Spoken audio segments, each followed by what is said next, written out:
Welcome to the scorching arena of valor and the crucible of courage.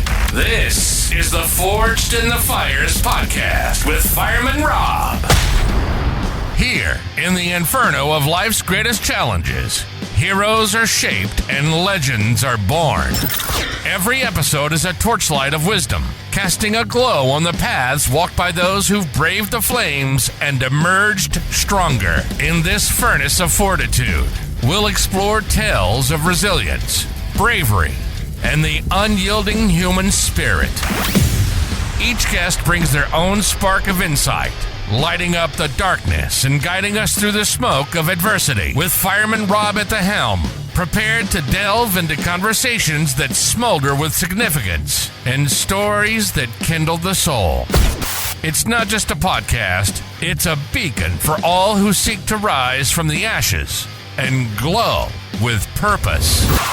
So stoke the fires of your curiosity and ready your heart for tales of triumph and transformation. The flames are roaring. The stage is ablaze. Welcome to the Forged in the Fires podcast. Let the journey begin.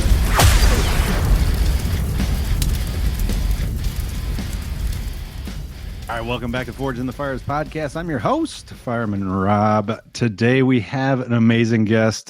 He's in the Marine Corps. He is one of those individuals who's overcome challenges in his life, and now he's actually paying that back and paying that forward, not only with safety classes, but also just teaching individuals to have a positive impact on people. And well, let's just get after it. Joe Malone, thank you so much for joining me today. Hey, thanks, Rob. I'm glad to be here, man. I love your story because you talk about having to change your mindset and really adjust. I want to go back to when you were in the military, or actually started to get in the military. Tell me what the premise was behind jumping into the Marine Corps, because that's not an easy ask for anybody. Yeah, it was my best friend, John. I grew up with a really tight group of friends, Joe, James, John, and Justin. And wait. Joe, James, John, and Justin? Yeah. Did you guys plan that? No, I mean, we just met in elementary school, and that's awesome. We had a handshake and everything, the J Crew. That's awesome. We actually used to hang out underneath a bridge, a viaduct on 294 highway, but they recently just tore it down. But we had like little, dude, we had so many memories up there on the train tracks under the viaduct. It was a cool little, amazing. Yeah, we grew up right outside of Chicago, and it's this old little like sliver of what appears to be like suburban paradise. But it's been controlled and run by the mafia ever since its inception. And so it's like just a really unique, like foresty part of like the city. Very unique area to grow up, but it was also a choke point for a lot of drug trafficking. And unfortunately, I got hooked on some pretty hard stuff at a really early age. And my best friend, John, joined the Marines, and I saw the transformation that it made in his life. I went to his graduation, and I literally turned to his brother after seeing him and graduate on the parade deck.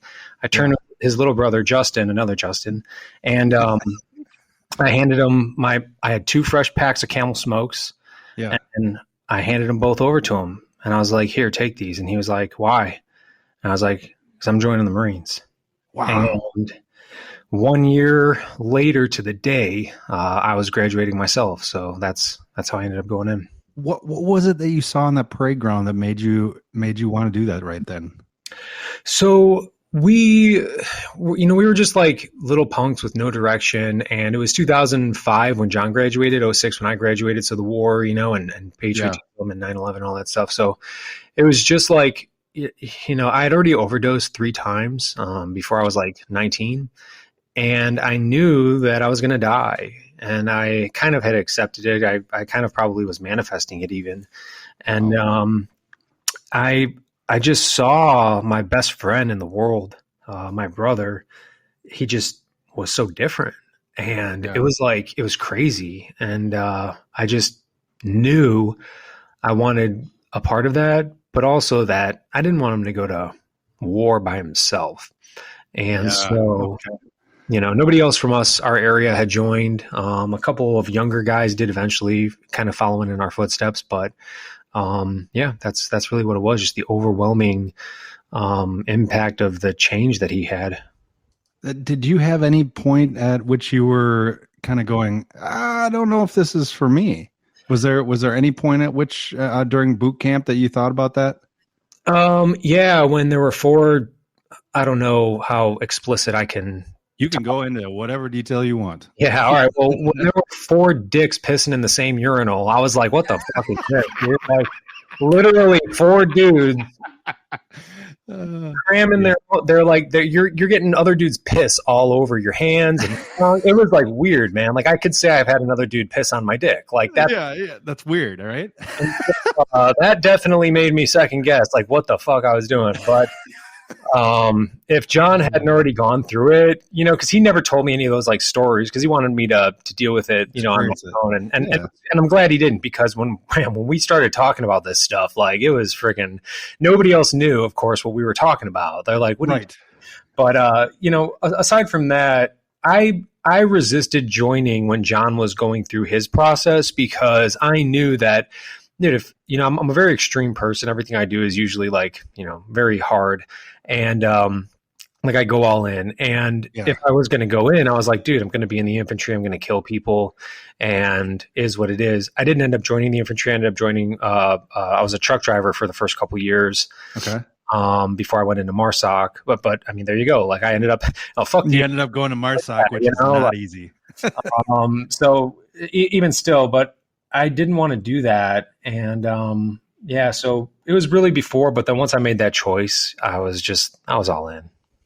So now we got to get into the MARSOC, because that's a whole nother beast in itself. Like, Marine Corps boot camp is hard enough, but then to choose to go to MARSOC, tell me more about that process, because, here you are sitting in the bathroom with 4 others peeing in the same thing. And, you're a truck driver, and now you're going into MARSOC. Tell me more about that process and the mindset that you had to have to be able to make it through, not the whole process, but each day. Yeah, so I did my first 4 years, and then I ended up getting out for a year. I was going through paramedic school. But nice. On my 4th deployment in that first 4-year stint, I was leaving Afghanistan. I had like 3 weeks left in the Marine Corps. So I was literally getting home from Afghanistan back in 2010, and then I was like out. So a lot was like going on. As I was leaving Afghanistan, I ran into a MARSOC team, and the Marine Corps never had a special operations component since World War II. We've always had recon force reconnaissance, but they never fell under special operations command. I'm not going to bore the audience with like the details of the tasking and how that differs, but it was something new that the Marine Corps had just started. And, I'm sitting there talking with these guys, and they're just telling me these stories about just like crazy destroying the enemy. Yeah. And, they were like drinking a little bit, and I wasn't drinking, but just to have those conversations with the guys was like, damn, dude, like, I always thought about like leaving the Marines and becoming a SEAL or going into recon, but I never wanted to stay in the military longer than 4 years. So I never went through with it. A couple days later, he died. Oh, no kidding. Yeah. Chris Antonick. He ended up stepping on an IED during the operation that he was telling me they were going to go on. And I was just like, I felt like, I don't know, like it just bothered me, and I just could never get it out of my head.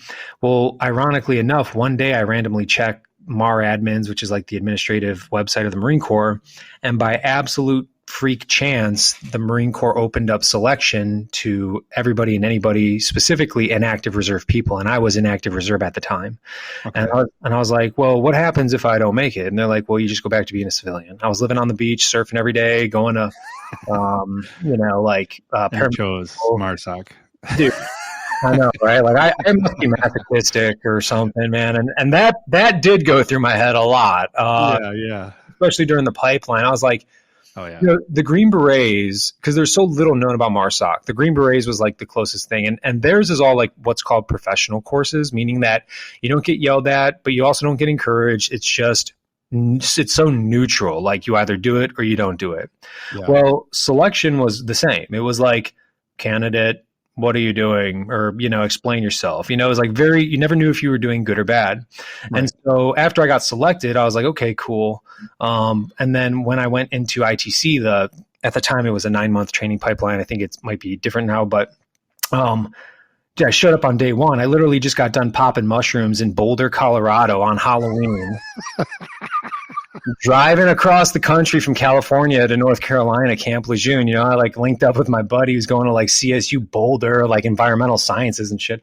Yeah. And, dude, like, do a lot. Yeah, exactly, you know, and then like 2 days later, like just of straight driving through, I'm like exhausted. I'm all nasty. Like I'm still wearing board shorts with like salt water on it from the ocean. And I show up to check into like the command because I thought it was going to be like professional based. And dude, I couldn't have been more wrong. Like the first guy I ran into, he said, "I don't know you, but I fucking hate you." And I was like, "Oh, great. Like this dude's like a captain, you know, like." Yeah. Welcome. Yeah. But I mean, I don't necessarily blame him. He ended up being a pretty good dude. We got along once we got to know each other, but yeah, it was just a gut check, hardcore. I mean, it was like, you know, it was like everything you see in Buds, you know, and yeah, for a second I was kind of just like, dude, I don't know. Like, I know I prepared a lot running and stuff, but like the knowledge base and kind of like integrating back into the Marine Corps culture, which I just can't fucking stand. Yeah, it was a little bit difficult, but it was awesome. I almost got voted off the island. Like your teammates can kick you out.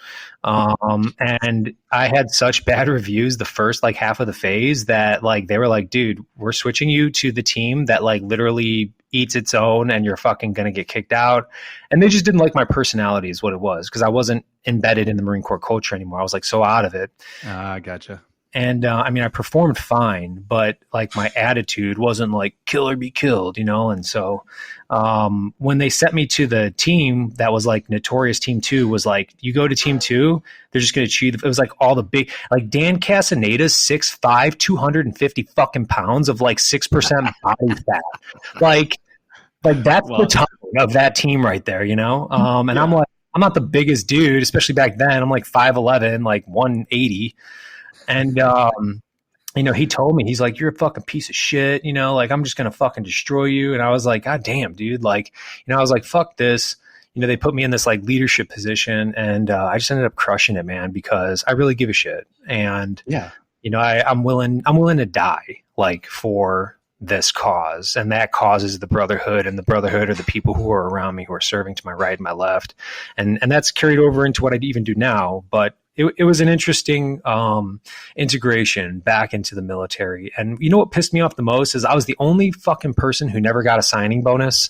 Like everybody else got, they all got major signing bonuses, but like I didn't get shit. I was so pissed. I almost didn't re-enlist. I was like, dude, I graduated training and I was like, everybody else gets a bonus. But because I was in active reserve coming back online, they were like, you don't qualify. And anyway. I re-enlisted anyways, and you know, it doesn't matter because I lost all my money a few years later after that anyways. I love the honesty. One of the things I love it, Joe, but it's so cool to hear that there's so many different ways to succeed. And I think that's what's, you know, I'm taking away from a lot of what you're saying is there's so many different ways to succeed, and you can't just formulate all of your success based on somebody else's predisposition of what their success is.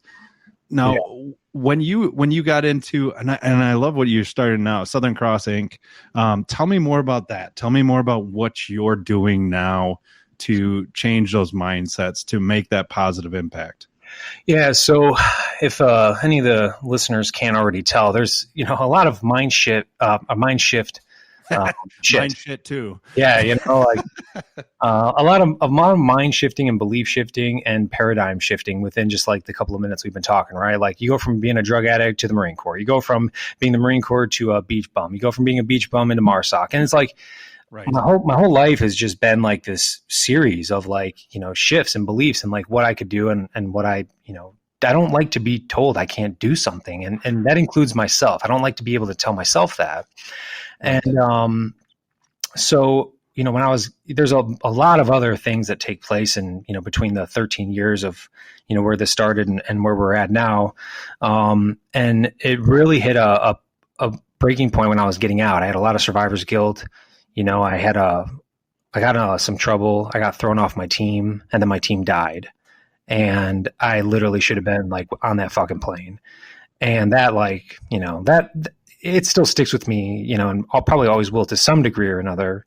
But I mean, dude, I was like, I was just done. And that'll take you out completely. I mean, that's just debilitating. And I got treated like pretty shitty by my command as well, because I'd gotten in trouble anyways. And they basically like disown you. Like the Marine Corps is very each your own, no matter where you're at, no matter what you've done.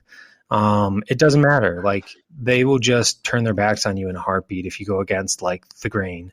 And I was always notorious for that. If you can't tell, I hadn't picked that up yet. Right. But you know, I got out in 2019 and I was able to, again, like make some pretty big changes. I learned a lot about neuroscience and I learned about like how the brain actually functions and how we could really change it.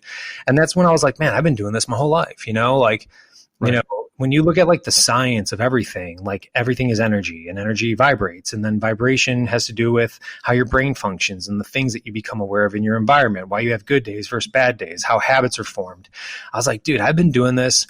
And I'm about to kill myself, and I'm just going to give it one last Hail Mary. And that's what I did.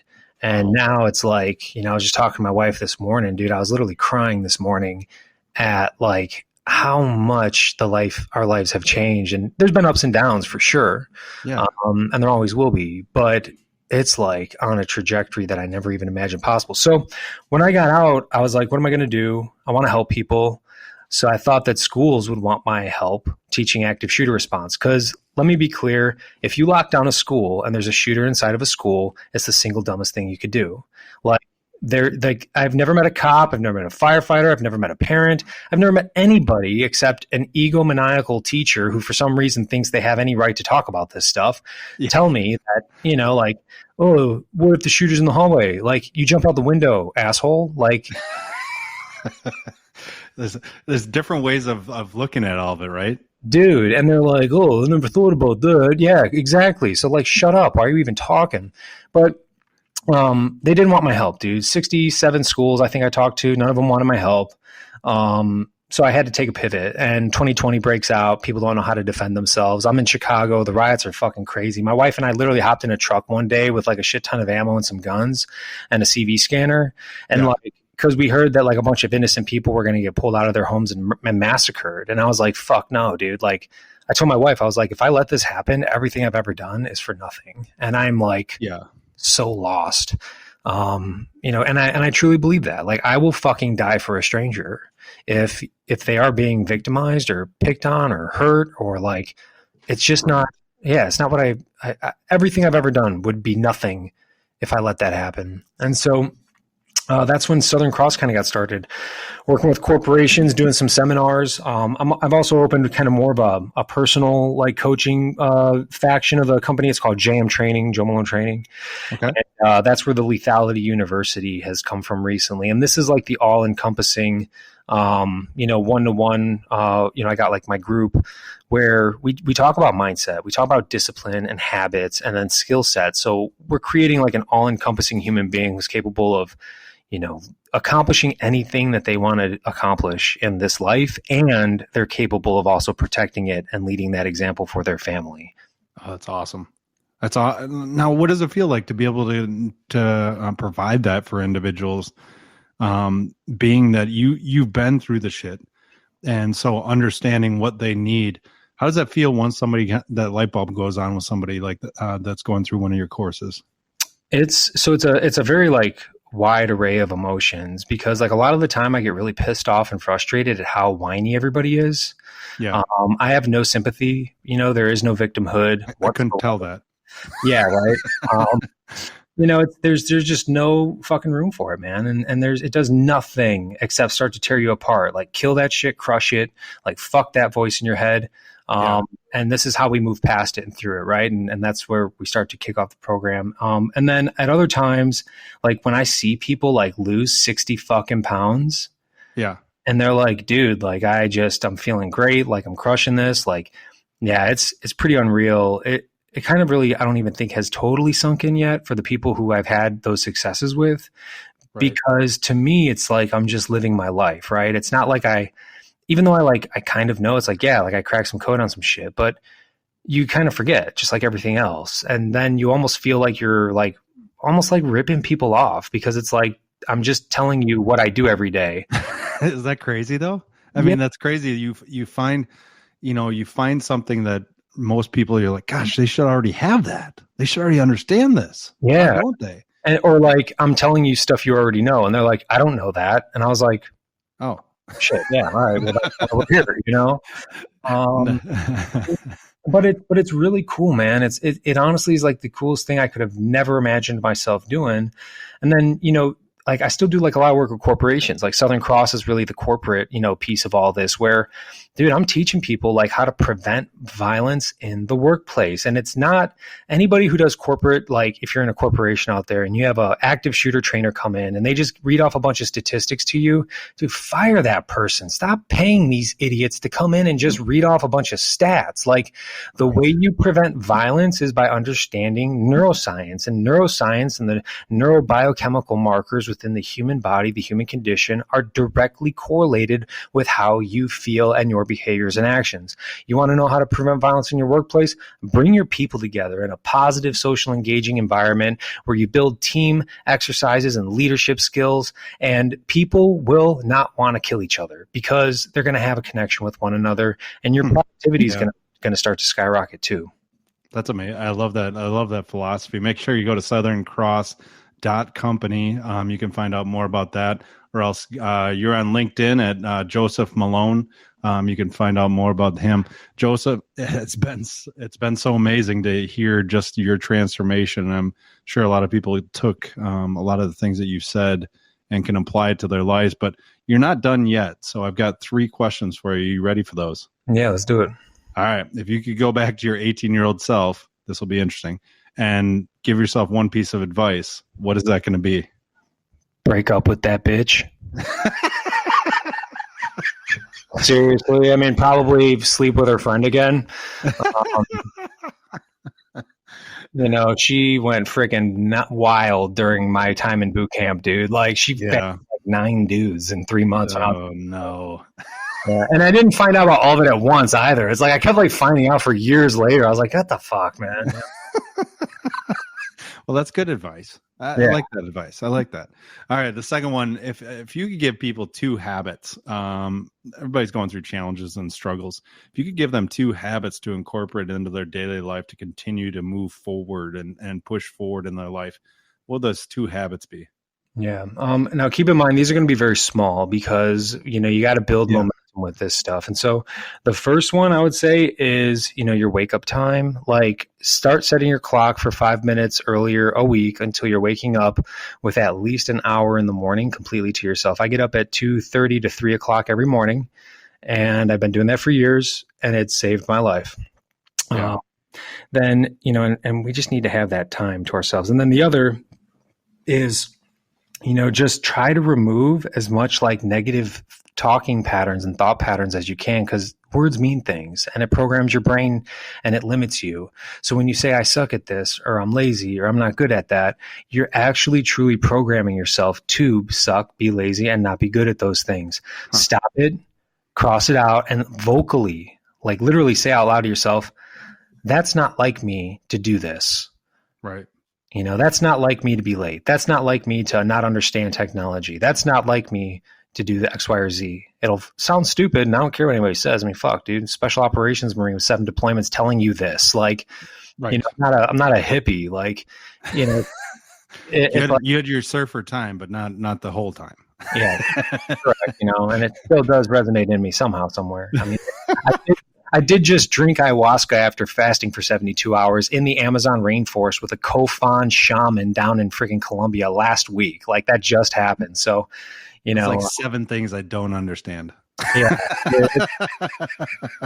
And never done. Me neither, bro. Like it was just weird. Yeah, just try to remove those negative word patterns so you can shift your belief system. I love it. Last part, if you could have 3 people over to a firehouse table, so have coffee with 3 people at a firehouse table, so no questions are off the table, who would those 3 people be? They can be deceased or alive also. No questions are off the table. Joe Biden. There you go. Because I won't even get into it right now, but I don't know what But just questions. I would probably also, just because it's current and in current time, I'd also have Donald Trump. There you go. I think that'd be a really interesting conversation. Little coffee house. Yeah, and then my brother John. Oh, I love it. I love it. Well, brother, it has been an honor to have you on. I appreciate all the advice that you've given, and definitely wish you the best of luck. I appreciate it, dude. It's been cool, man. You could reach out if you ever need anything at all, brother. Appreciate it. Thanks for listening and supporting the Forged in the Fires podcast with Fireman Rob. Remember, don't forget to like and subscribe to this podcast. And please share this episode with a friend or family member. To find out more about Fireman Rob, or if you have a question, go to www.firemanrob.com. Until next time, live your life forged in the fires.